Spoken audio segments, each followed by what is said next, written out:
From a quiet sunrise in America's heartland to a massive DEA and ICE crackdown that uncovered 3 tons of deadly cartel drugs across Kentucky, Tennessee, and Virginia. 800 pounds of meth and more than 200 suspects off the streets after a 3-state investigation into international drug trafficking.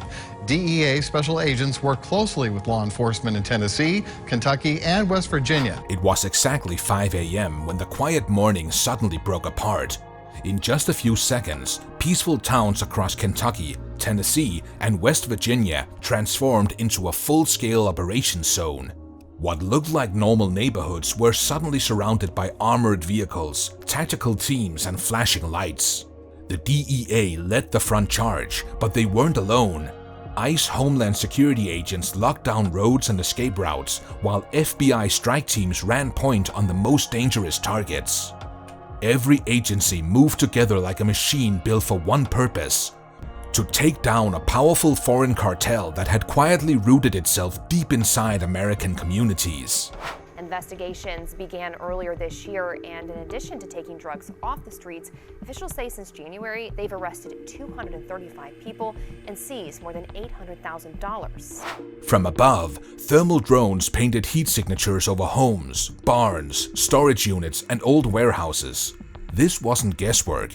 This was the start of Operation Iron Veil, a mission planned for months, maybe even years. At the command center in Louisville, giant screens lit up like a battlefield map. Every dot represented a cartel-controlled location, every dot a target they'd waited a long time to hit. Engines roared to life, steel rams smashed into doors, flashbangs went off, lighting the sky for a moment before the darkness swallowed it again. Agents moved fast, shouting commands through narrow streets. More doors broken open, more suspects fell to the ground. The peaceful Appalachian dawn had turned into a storm of boots, steel, and shockwaves. By sunrise, the first results were already staggering. 51 suspects arrested, taken straight from cartel safehouses, stash spots, and drug labs. 3 tons of meth, cocaine, and fentanyl were recovered. Row after row of evidence lined up behind the agents. Blue fentanyl pills, wrapped bricks of cocaine, meth in industrial bags, fake pharmaceutical labels, cash stacked in bundles, guns, over 100 of them, some modified for full automatic fire. But this was only the first layer of the story. Because behind all of this, behind the drugs and the cash and the guns, stood one name whispered across the command center: Rafael El Sombra Ortega. Most cartel leaders show off. El Sombra disappeared. He operated like a shadow, no photos, no tracks, nothing permanent. But his poison reached everywhere. From Mexico's violent heartlands straight into America's quiet valleys, his trafficking routes hid behind legit-looking trucking companies. His warehouses posed as farm supply shops, equipment repair buildings, or storage units. And for years, he pumped poison into the country without most people even knowing his name. As the morning went on, more raids hit Tennessee. Rooms filled with chemicals, fake businesses hiding giant meth labs, a trucking depot that looked normal from the outside but held trailers full of blue fentanyl pills. Everywhere the agents went, they found the same thing: a well-built, well-hidden empire. But something was off. A few houses were strangely empty. Some suspects slipped away just minutes before the breach team arrived. Inside a mobile command van, Special Agent Reeves stared at encrypted cartel messages the cyber team intercepted. Something didn't make sense. Dealers were sending cartel messages to numbers that weren't supposed to exist. Unlisted numbers, private police numbers. And just like that, the whole operation shifted. This wasn't only a fight against the cartel. Someone inside law enforcement was helping the enemy. Across Kentucky, small towns woke up confused. Sirens filled the roads that people drove every day. Helicopters hovered over fields. People gathered in diners, gas stations, and parking lots, trying to understand what had happened. Overdose deaths had tripled in the past 2 years. Families had buried loved ones. Children had lost parents. And now, the truth was in the open. The cartel wasn't just pushing drugs, they had slipped inside the system. 2 days later, the real shock hit. Agents found a phone at one of the raid sites. The screen was cracked, but it still turned on. Inside was a video message recorded in low resolution. A calm voice spoke with confidence and arrogance. It was El Sombra. He said almost nothing, but every word cut like a knife. He taunted the agents, told them they were always behind him, and hinted that he had friends everywhere. Then came the next file. A list of names. Not cartel members, not drug dealers. These were cops, detectives, deputies, officers who worked in Kentucky, Tennessee, and West Virginia. And beside their names were financial records.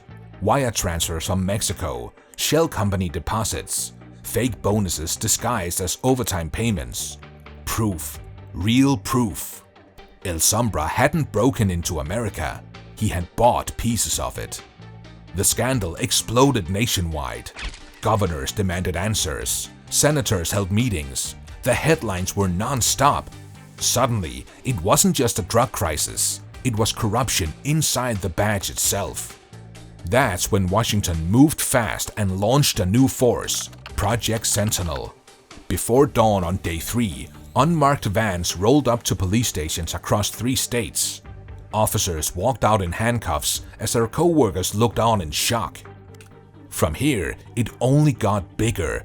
Lawmakers created a new policy, the Integrity Shield Act, a law with one message: corruption inside law enforcement will be hunted, exposed, and removed. Meanwhile, back on the front lines, the DEA wasn't done. The next phase began quietly. No press, no noise, no leaks. It was called Phase 2, Stormfire. And it hit the cartel even harder than the first wave. Helicopter teams swooped, Black Ops convoys moved through the dark, and when the command came, everything erupted at once. Warehouses exploded in bursts of orange light. Armored trucks crashed through steel gates. Hazmat teams stormed meth labs disguised as detergent factories. ICE units raided an underground tunnel system hidden under a trucking depot.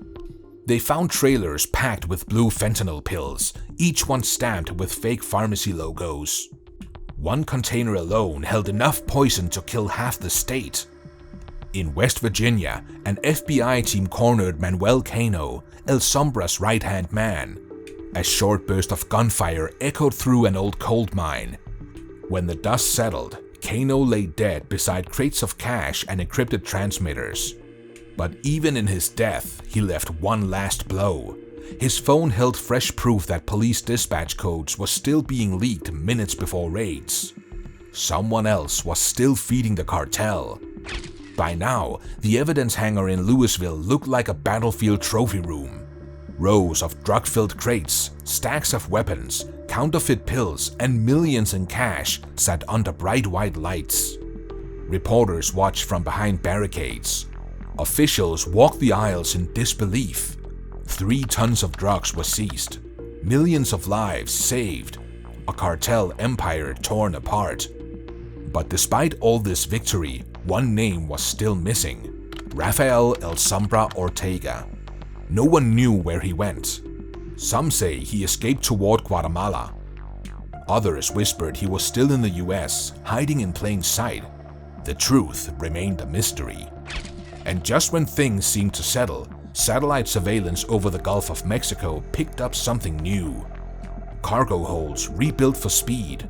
Intelligence suggested these ships were not carrying drugs this time. They were carrying weapons. And the intercepted codename confirmed it: Operation Crimson Tide. El Sombra wasn't done. He was planning revenge. And one thing was clear: the DEA, ICE, FBI, and every federal unit weren't stepping back. They were moving again.